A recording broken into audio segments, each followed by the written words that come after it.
علیہ وسلم ارشاد فرماتے ہیں لا تزال عصابۃ من امتی یقاتلون علی ابواب دمشق وما حولہ وعلی ابواب بیت المقدس وما حولہ لا یضرهم خذلان من خذلهم ظاہرین علی الحق الی ان تقوم الساعہ۔ اللہ تعالیٰ کی جانب سے اللہ کے نبی صلی اللہ علیہ وسلم نے فرمایا کہ ابو ہریرہ رضی اللہ تعالیٰ عنہ فرماتے ہیں کہ میری امت کی ایک جماعت، عصابہ کہتے ہیں ایک مختصر اور چھوٹی جماعت، اللہ کے نبی صلی اللہ علیہ وسلم فرماتے ہیں میری امت کی ایک چھوٹی سی جماعت دمشق کے دروازے پہ کھڑے ہو کر کے قتال کرتے رہیں گے اور بیت المقدس کے دروازے پر کھڑے ہو کر کے قتال کرتے رہیں گے اور اس کے ارد گرد وہ پوری جنگ لڑتے رہیں گے، اور اسلام اور مسلمانوں کو نقصان پہنچانے والے لوگ وہ کبھی بھی ان کو نقصان نہیں پہنچا سکتے ہیں۔ ظاہرین علی الحق، وہ حق پر بالکل ڈٹے ہوئے رہیں گے، اور اس کے بعد الی ان تقوم الساعہ، یہاں تک کہ قیامت آ جائے گی، یعنی قیامت کے آخری دن تک وہ لوگ یہ جسور و غیور مسلمان لڑتے رہیں گے۔ ایک اور روایت ہے ان عمر ابن الخطاب رضی اللہ تعالی عنہ قال قال رسول اللہ صلی اللہ علیہ وسلم لا تزال طائفة من امتی ظاہرین علی الحق حتی تقوم الساعہ۔ یہ الحاکم نے المستدرک میں کتاب الفتن والملاحم میں ذکر کیا ہے،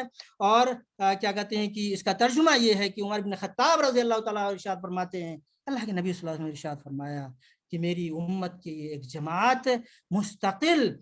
حق پر قائم رہے گی اور قیامت تک وہ حق پر قائم رہے گی اور حق کے لیے لڑتی رہے گی۔ ایک تیسری روایت ہے قرہ ابن ایاس رضی اللہ تعالیٰ عنہ کی روایت ہے، وہ فرماتے ہیں کہ قال رسول اللہ صلی اللہ علیہ وسلم اذا فسد اہل الشام فلا خیر فیکم ولا یزال ناس من امتی یقاتلون علی الحق ظاہرین حتی یأتیہم امر اللہ عز وجل وہم علی ذلک۔ اللہ کے نبی صلی اللہ علیہ وسلم ارشاد فرماتے ہیں کہ جب شام کا یا اہل شام کے لوگ فساد میں مبتلا ہو جائے اور وہاں فساد برپا ہو جائے تو پھر امت مسلمہ کے لیے کوئی خیر نہیں ہے، لیکن میری امت کے کچھ لوگ ایسے پرآشوب دور میں بھی وہ بالکل حق پر ڈٹے رہیں گے اور حق کے ساتھ قتال کرتے رہیں گے، اور یہاں تک وہ لڑتے رہیں گے کہ اللہ تعالیٰ کا فیصلہ ان کے حق میں آ جائے گا اور اللہ تعالیٰ اس پوری مقدس سرزمین کو یعنی شام کو، لیبیا کو، عراق کو، ارض مقدس کو، فلسطین کو اور بیت المقدس کو ان کے ہاتھوں میں آزادی دلائیں گے۔ یہ جو احادیث میں نے آپ کے سامنے رکھی ہے، ان احادیث کی روشنی میں پہلا حل جو میری سمجھ میں یہ ہے وہ یہ ہے کہ ہم اپنے دل میں، اپنے نوجوانوں کے دل میں، اپنی اولاد کے دل میں، اپنے اہل خانہ کے دل میں، ائمہ کے دل میں، علماء کے دل میں، بزرگوں کے دل میں، ہر ایک کے دل میں یہ قضیہ بٹھا دیں کہ یہ دینی قضیہ ہے، اور اس قضیے کے لیے بیت المقدس اور فلسطین کی آزادی کے لیے جو لوگ لڑ رہے ہیں ان کا وہ حق پہ ہے، اور ان کا ساتھ دینا اہل ایمان، اہل حق کا ایمانی اور اسلامی غیرت اور حمیت کا تقاضا ہے۔ یہ پہلی بات میں آپ کے سامنے رکھنا چاہ رہا تھا۔ اللہ تعالیٰ نے قرآن مجید میں ارشاد فرمایا اِنَّا لَنَنْصُرُ رُسُلَنَا وَالَّذِينَ آمَنُوا فِي الْحَيَاةِ الدُّنْيَا وَيَوْمَ يَقُومُ الْأَشْهَادُ، یقیناً ہم مدد کریں گے ان لوگوں کی جو اہل اسلام ہیں، اپنے رسولوں کی اور اہل ایمان کی، دنیاوی زندگی میں بھی اور آخرت کی زندگی میں بھی ہماری جانب سے ان کی مدد ہوگی، اور آخرت میں وہ لوگ شہداء کی حیثیت سے پیش ہوں گے کہ اللہ کے دین کے لیے، عرض مقدس کی آزادی کے لیے وہ اللہ کے راستے میں قربانیاں پیش کرتے رہے ہیں۔ یہ بات جو ہمارے اپنے بچوں کے ذہن و دماغ میں اور اپنے علماء کے دماغ میں بٹھانا ہے۔ ایک اور بات جو دوسری بات میں آپ کے سامنے رکھنا چاہ رہا تھا وہ یہ کہ اس کے علاوہ ہم نے اور کیا کرنا ہے، یہاں اس خطے میں رہتے ہوئے مسلمان کیا کر سکتے ہیں۔ اس سلسلے میں جو بات میرے ذہن میں ہے وہ یہ، جو ہماری ذمہ داریوں میں سے ہے وہ یہ کہ مظلومین کے ساتھ تھوڑی سی ہماری ہمدردی بھی ہونی چاہیے۔ یہ بڑا عجیب المیہ ہے کہ ظالم کے ساتھ لوگوں کی ہمدردی ہوتی ہے اور مظلومین کو یہ کہا جاتا ہے کہ وہ لوگ ٹیررسٹ ہیں، وہ دہشت گرد ہیں۔ یہ بات ہمارے لیے بالکل ہماری سمجھ سے باہر کی بات ہے۔ ہمیں غیرت مند ہونا چاہیے، جرأت کے ساتھ آگے بڑھنا چاہیے، اور ہمیں میڈیا کے ذریعے سے، سوشل میڈیا کے ذریعے سے، مسلمان مختلف سوچنے والوں کے ذریعے سے، لکھنے والوں کے ذریعے سے اس قضیے کو قرآن و آیات کی روشنی میں لکھنا چاہیے، احادیث کی روشنی میں لکھنا چاہیے، تاریخی شواہد کی روشنی میں لکھنا چاہیے، اور یہ لکھنا چاہیے کہ ان یہودیوں نے 70 سال کے عرصے میں